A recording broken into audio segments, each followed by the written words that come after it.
আমি ক্ষুধার্ত ছিলাম, তুমি আমারে খাবার দাও নাই। আল্লাহর বান্দা বলবে, আল্লাহ বলো কি, তুমি তো রব্বুল আলামিন, কি করে তুমি ক্ষুধার্ত থাকো? আল্লাহ বলবেন, ও বান্দা, তোমার পাশেই মানুষ ক্ষুধার্ত ছিল, অভাবী ছিল, রাত্রিবেলা না খেয়ে ঘুমাইছে। তুমি যদি সেই দিন আমার ক্ষুধার্ত বান্দার কাছে খাবার পৌঁছাইতা, সেই দিন আমি মালিকের খাবার খাওয়া হয়ে যাইতো। একবার জোরে বলা যাবে কি সুবহানাল্লাহ? বাজার, আমার দেশে বহু ধনী আছে, বহু ধনী, প্রত্যেক বছরে 2-3 বার করে মক্কা মদিনায় যায়। যদি জিজ্ঞেস করেন বাপ কি জন্য মক্কায় যান, বলে বাবা উমরা করার জন্য যাইতেছি। মক্কায় নামাজ পড়লে বিরাট বড় সওয়াব। ওই যে মাঝে মধ্যে দেখবেন ঢাকাতে আমরা তো থাকি, আমরা জানি কোটি কোটি টাকার মালিক, ওই যে তারা মাহে রমজান আসার পরে মদিনায় মক্কায় যায়। কি আজিজি ভাই বন্ধু, মক্কায় যা কি জন্য জানেননি? আমি একজনকে জিজ্ঞেস করলাম, বাপ মক্কায় প্রত্যেক মাহে রমজানে কি জন্য যান? বলে হুজুর আপনি কি জানেন না, মক্কায় 1 রাকাত নামাজ পড়লে 1 লক্ষ রাকাতের সওয়াব, মাহে রমজানে পড়লে তো কোনো হিসাব নাই। আমি বললাম, হ্যাঁ বাবা আমি তো ভালোই জানি। আচ্ছা মদিনাতে কি জন্য যান? বললো বাজান 1 রাকাত নামাজ পড়লে 50,000 রাকাতের সওয়াব হয়। আমি বললাম, হ্যাঁ বাবা কত তো সত্য, মাহে রমজানে বিগয়রি হিসাব, এটার কোনো হিসাব নাই।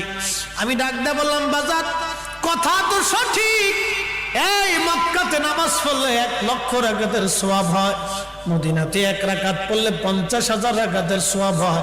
আমি বললাম, বাজান কথা তো সঠিক, কিন্তু বাপ একটু বলবেন তো, বাড়ির পাশে আপনার এলাকায়, আপনার মহল্লাতে কত মা টাকার অভাবে ভালো ইফতার করতে পারে না। আমি একদিন এক হাজী সাহেবকে বলছিলাম, হাজী সাহেব আপনি তো আমার মসজিদের হাজী, আপনি তো আমার মসজিদের মুসল্লি, হাজী সাহেব এই যে আমার মসজিদে প্রত্যেক মাহে রমজানে প্রত্যেক দিন ইফতার হয়, এই ধনী ব্যক্তিরা তো আর মসজিদে ইফতার করতে আসে না।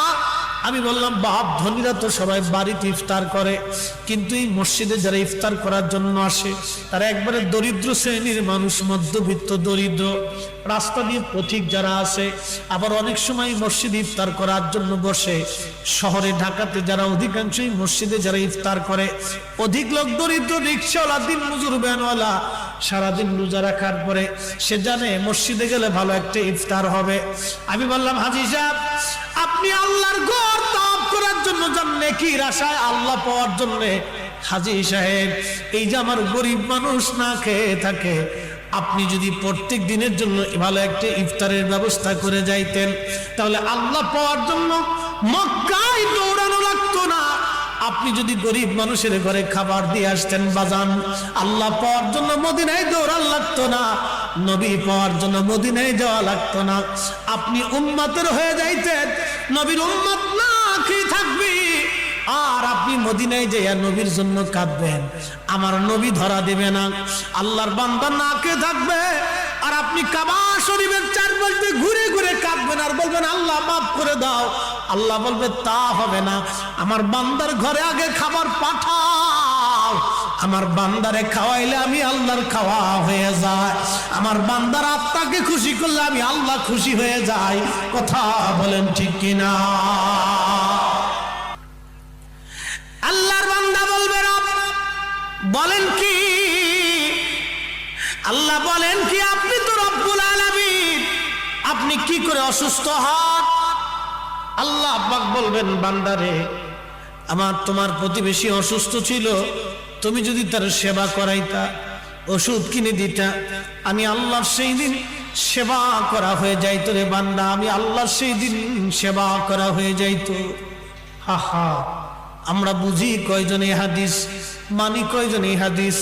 আল্লাহর নবী বলতেন, উম্মত প্রত্যেক দিন তুমি খাবারে ঝোল বাড়িয়ে দিবে, এজন্যই তুমি ঝোল বাড়াইবা, কারণ ঝোল বাড়ানোর কারণে তোমার তরকারি থেকে তোমার প্রতিবেশীকে তরকারি তুমি দেবা, তরকারি যদি দাও তোমার খাবারের সাথে সে অন্তর্ভুক্ত হবে, তোমার খাবার থেকে সে অন্তর্ভুক্ত হওয়ার কারণে আল্লাহ পাকের নবীর একটা সুন্নত আদায় হয়ে যাবে।